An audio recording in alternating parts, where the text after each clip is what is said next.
work definitely tries to make sense of things. A lot of it is about organizing, and in that sense derives from design. Seemingly messy, things are very, they're put together with a lot of thought, and a lot of the process is waiting. I put just a very basic or simplified example would be taking two things in the studio, putting them together and letting them age in a way, moving them every day, revisiting them.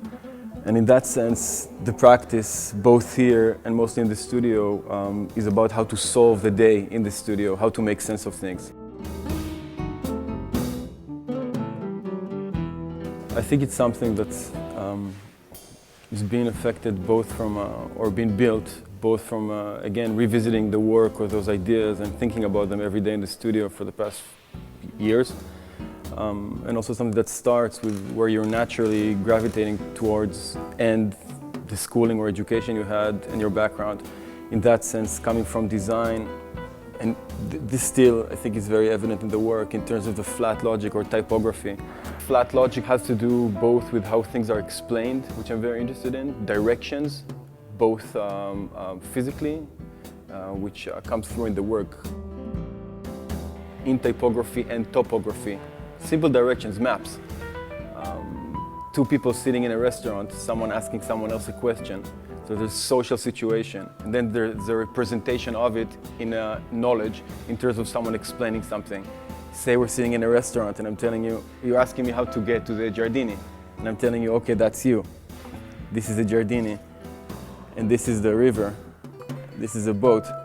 So there's already an organization that means something, both socially for us and also in terms of representation of things on the table. So that's just a very simple example of what I mean about topography and typography. In that sense, again, it's the flat logic of how to flatten a conversation, how to flatten people, animals, different genders and so on into representation. I work in sculpture, drawing, video, or basically every media that makes sense to the idea that I want to present. It's important for me that the installation or the work would have several layers, both in terms of a notion of a narrative or narratives, juxtaposed, sometimes working in harmony or in discord, in different mediums. So it's important for me that wherever you walk in the installation or wherever you stand and look, you'll have a rhythmic feeling. There's always a cross of audio when you're looking at something or reading something, and everything should make sense or have the feeling of a story being told. Not necessarily the story, the classic notion of a story with a beginning, middle, and end, but rather a storyboard that might have been taken apart and hung or reorganized in different pieces.